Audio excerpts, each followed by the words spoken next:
What do we say, fam? Matthew, right on time, brother. Listen, welcome to Simple Church. As we say often, Simple Church isn't necessarily in the building.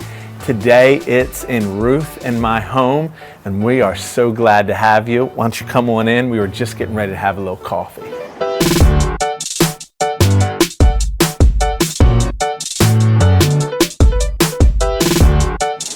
Welcome to the Foster home. This is where Ruth and myself, Asher, Lucia, and Silas reside.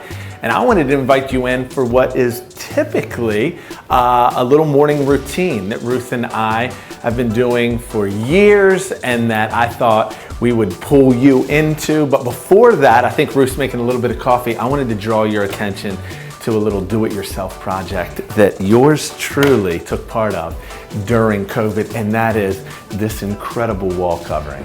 I know, you're gonna be hard-pressed to find any seams. You're gonna be hard-pressed to find any flaws whatsoever. Matt, let's be careful with the camera, not too close. But I do want you to know, if you're looking for somebody to do the wallpaper, the wall covering at your home, then you can call somebody else.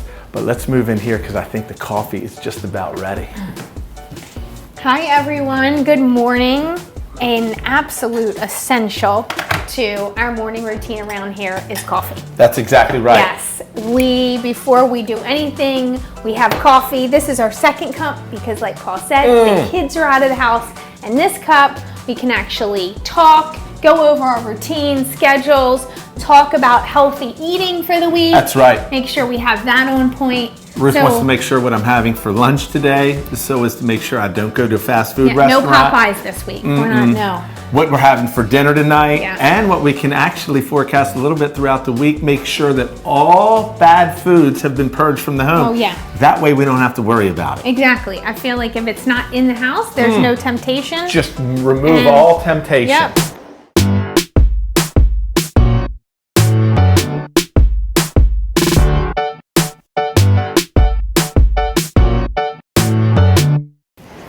This is where it happens. This is where we go over, and typically the guide that leads us is the notorious Black Book. I've talked about this before. Not the Bible. The Black Book.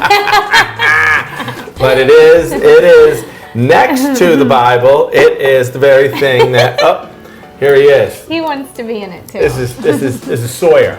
And Sawyer doesn't like to be excluded from connection time. So he wants to be all up in. Sit. Yep, go ahead, sit down, brother. And so this is where I have my daily to-dos. This is where I know what's forthcoming, what I'm responsible for, and then Ruth has a myriad of things as well that she talks through so that we're not frustrated due to unmet expectation. That's as we right. say often, all frustration stems from unmet expectation. Yeah, and good planning, I think, is just so important to connecting and having a friendship, so no one feels kind of left out and thought of. And so we plan our date nights, what that looks like, and just kids stuff and time together and church stuff. We've been doing this for years. I've always sort of followed a need to do book, but this is how we find connection. And I fill her in on all the things going on in my life and vice versa. And it's crazy to think about it, but really our whole relationship started as a friendship, dating all the way back to when we were 6 years old. Childhood sweethearts. Oh my gosh, yes. But even before that, childhood friends. That's right. And so I want to take you guys, show you a picture that we have. Actually, now that Ruth's gone, let me show you the fruit I've been eating.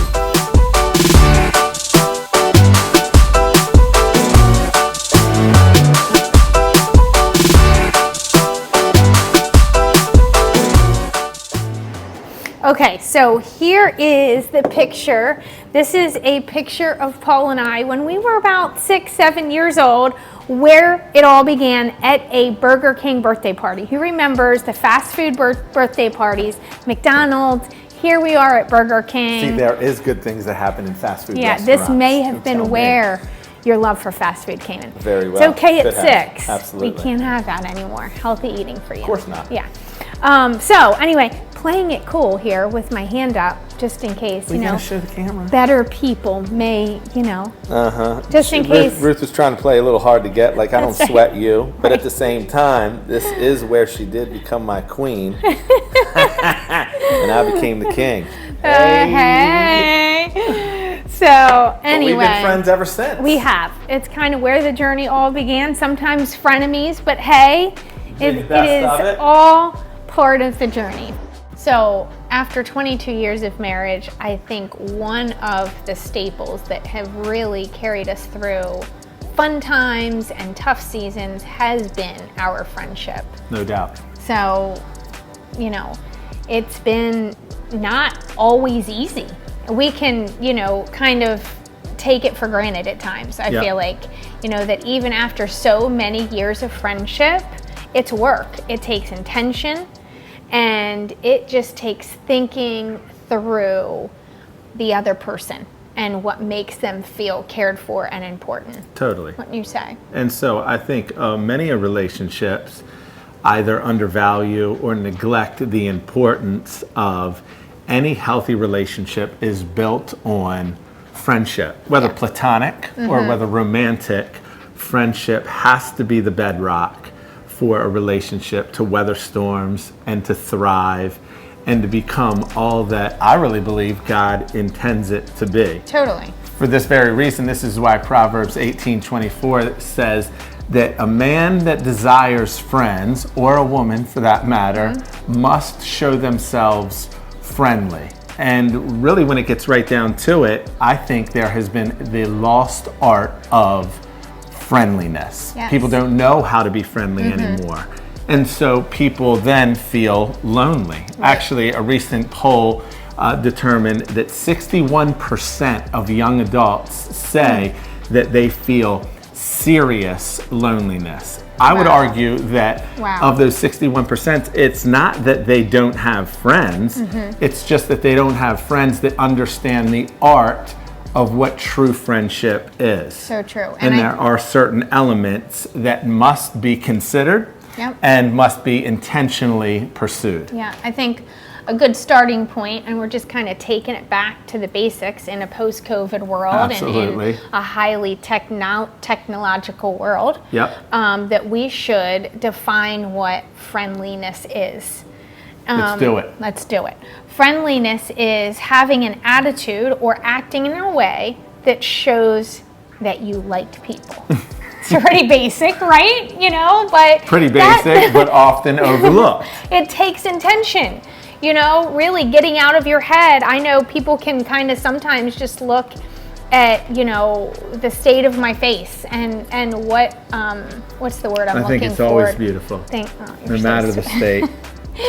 But that we just simply have a smile on our face when we're looking around. And I think many marriages and or long-term relationships wind up taking friendliness for granted. Yeah, Actually, totally. we've defined it in certain elements, but I believe that one of the major elements to being friendly is that you are a person that's listening. Yeah. That means that you give intention to and attention to the other person. I believe it was Dale Carnegie that said one time that if you want to be interesting, be interested.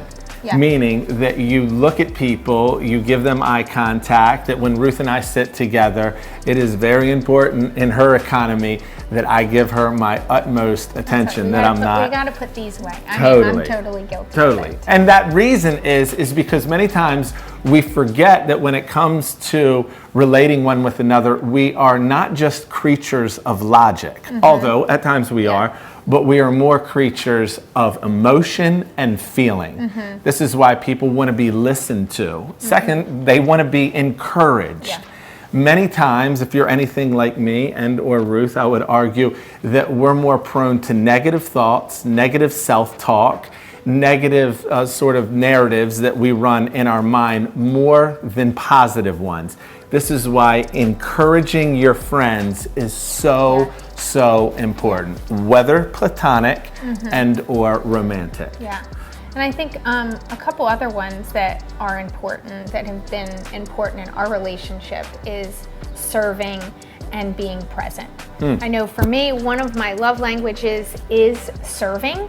And so it makes a huge difference when someone just does something nice for you that isn't planned or isn't expected. It just makes you feel so loved, so cared for, that person is kind of intuitively thinking about you. Absolutely. You know, I don't think we can separate friendship from serving. The last one I think is being present. Where there's so many things pulling our attention Oh my goodness. and our bandwidth Oh, yeah. and our thoughts, that just being where your feet are and being present in the relationships that we have communicates a ton. Not just checking in and checking out, but really dialing in ultimately communicates, I care, I'm here, I love you, Yes. I'm thinking about you, and I actually want to show you that, hey, I'm all in this relationship. I know this one for me is huge. So it takes such great intentionality to be present where you were and make that person feel valued, that you're there, that you're listening. I think when it gets right down to it, ultimately, you can take all those elements, whether it's encouraging or being or serving or listening, and it comes down to just being a person that's giving. Friendship is built on giving. You find me a relationship where people claim to be friends or claim to be close, but only one party is giving, I'm going to tell you that there's another party that feels lonely. And so when it comes to being friendly, the art of friendliness is rooted in being a giver. That you're giving, that you're showing, that you're listening, that you're encouraging. And I just want to challenge you, consider your friendships, consider your relationships, and ask yourself this question: is the one that you're in relationship with being a giver? And when it really comes right down to it, this is what Jesus calls us to. This is why Jesus is the friend that sticks closer than a brother. He is always giving, He is always present, He is always listening, and He is a God that is always encouraging. Yes. And so if we just take His example and apply it to our lives, I think there would be a lot less loneliness and a lot stronger relationships, all built on friendship. So true. And so, I hope Simple Church has been encouraging to you. We love you so, so much. Go out and cultivate healthy friendships.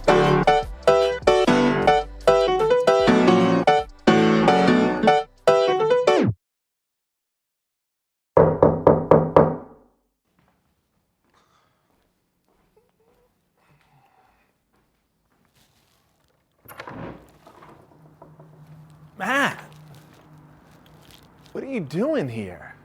I know we said 9 o'clock, but everybody knows for me that means 10. I love you, but come back at 10.